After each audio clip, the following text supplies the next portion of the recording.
Je vais vous présenter donc une surélévation de maison avec la création d'une terrasse tropézienne. Alors si vous ne savez pas encore ce qu'est une terrasse tropézienne, j'y reviens dans 5 minutes. Je suis architecte maître d'œuvre depuis 8 ans, installée à mon compte depuis 3 ans, à Bordeaux Centre et près de Cognac. J'ai toujours travaillé sur le logement, j'ai toujours dessiné des maisons. Depuis que je sais tenir un crayon, je crois que je dessine des maisons, ma pauvre maman. Je me suis spécialisée donc forcément en logement individuel et social à l'école d'architecture. L'architecture, c'est travailler le vide, c'est créer de l'espace. Donc pour cela, on travaille le vide, on le façonne de sorte à créer un espace à vivre, c'est-à-dire un habitat pour des gens en particulier. À travers mes projets, j'essaie de créer des espaces très lumineux, des espaces fluides, mais aussi de créer des transparences, des perspectives, ouvrir vers l'extérieur, créer du lien entre l'intérieur et l'extérieur, dialoguer, faire dialoguer en fait. Mais revenons donc au projet de surélévation. Alors, je vais vous présenter le maître d'ouvrage. C'est une famille, ils sont arrivés à Bordeaux en 2010, ils avaient 2 enfants. Ils ont d'abord loué une maison, puis est arrivé le 3e enfant et le 4e. Et alors, la maison en location était devenue un petit peu petite. Ils ont donc cherché à acheter une maison avec un grand terrain. Cette maison, la voici. Elle est à Codéran. C'est la seule maison de la rue qui a une façade avec des balustres. Donc la corniche en pierre que vous voyez. Sinon, à part ça, c'est une maison toute simple, c'est-à-dire un toit à 2 pentes avec une couverture en tuiles.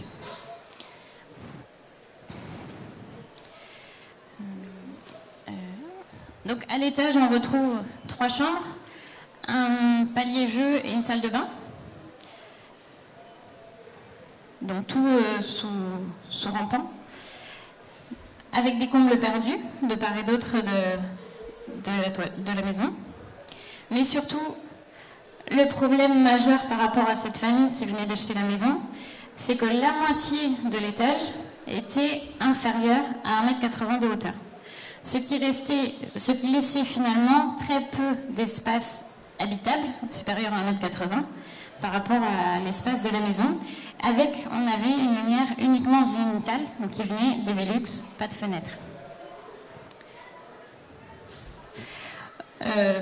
Il y avait vraiment pour cette famille, par rapport à ce projet, une surélévation qui s'imposait afin de transformer cet étage sous comble en un vrai niveau.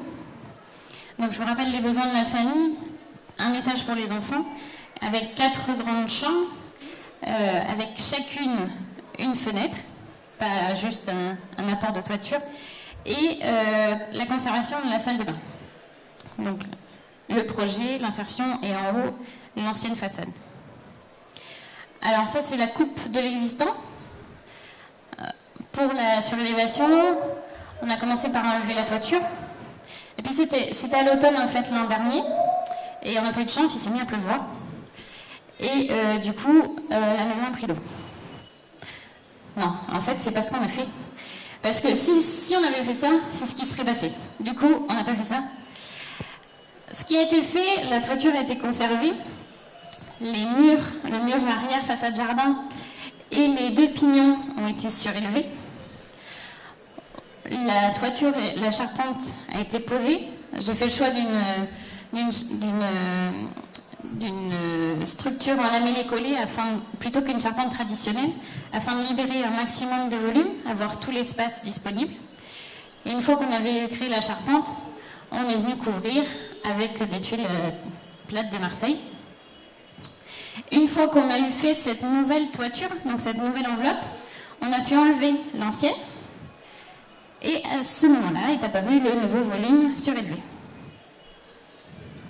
Alors, ce projet, cette surélévation, ce nouveau volume, il répond totalement aux besoins du maître d'ouvrage, c'est-à-dire les 4 chambres et la salle de bain conservée, donc les 4 chambres avec chacune une fenêtre. Et il apporte en plus, il apporte des petits plus par rapport à la demande du client. Il a été vraiment conçu cet étage pour que les enfants ils aient chacun leur intimité, donc ils ont chacun leur chambre, tout en ayant vraiment des espaces communs de jeu pour qu'ils puissent partager ensemble et s'amuser tous ensemble. Il n'y a donc pas... Le projet, je l'ai conçu sans couloir, entre guillemets. C'est un palier qui dessert tout l'étage des enfants. Alors ce palier, il est largement ouvert vers l'extérieur, il est traversant, il donne à la fois sur le jardin à l'est et sur la terrasse tropézienne à l'ouest, avec en plus, il a un apport de lumière zénithale en son milieu. Donc c'est vraiment le cœur lumineux de la maison. Et la fenêtre de toit qui est au milieu du palier, elle est également au-dessus de la trémie de l'escalier, ce qui permet d'éclairer également le cœur du rez-de-chaussée de la maison, où il y a la pièce de vie. Alors, côté jardin, j'ai opté pour une grande fenêtre ouvrant à la française, toute hauteur, qui crée une sorte de petit balcon. Ce petit balcon, il est sécurisé par un garde-corps en alu thermolaqué blanc et en verre, afin de laisser vraiment la transparence, ce côté traversant. Ce balcon, il crée aussi un lien avec la terrasse du rez-de-chaussée de la pièce de vie qui est en dessous. On a comme ça des échanges vocaux visuels possibles. Et côté rue, on a donc la terrasse tropézienne avec sa grande baie vitrée coulissante, sa jardinière incorporée pour faire un peu de verdure. Et cette terrasse tropézienne, donc, elle accentue, elle permet ce palier traversant et elle permet également aux deux chambres qui sont côté rue d'avoir une sortie vers l'extérieur avec des portes-fenêtres. Et du coup, ça fait un ensemble, un étage très lumineux. Le palier dessert également une chambre d'amis salon télé qui fait un peu de tout, qui peut être soit, donc c'est là où il y a le rideau, qui peut être soit fermée si on a besoin d'intimité, soit ouverte, et dans ce cas-là, elle agrandit en fait ce palier qui est aussi l'espace jeu des enfants, donc ça fait vraiment tout l'étage en fait qui permet de jouer. Le palier il dessert également les 4 grandes chambres que vous voyez en violet. Ces 4 grandes chambres, elles font entre 14 mètres carrés 50 et 15 mètres carrés 50. Elles bénéficient chacune d'une fenêtre, c'était la demande du maître d'ouvrage. Elles bénéficient également de toute la hauteur disponible, c'est-à-dire elles ont un plafond rampant qui suit la toiture. Pour 3 des 4 chambres, on a réutilisé les fenêtres de toit de l'ancienne toiture afin de vraiment donner des espaces très très lumineux. Et elles ont également toutes de nombreux rangements. Après le palier, il dessert également le bloc sanitaire, ce qui est en bleu, donc avec la salle de bain conservée, à laquelle je suis venue ajouter une lingerie à droite. Et j'ai rajouté également une salle d'eau afin de vraiment un peu désengorger la salle de bain aux heures de pointe. Il y en a toujours besoin. Et cerise sur le gâteau, ce palier dessert pour finir 2 mezzanines. Donc la mezzanine rangement qui est au-dessus du bloc sanitaire, qui est vers la gauche sur l'image.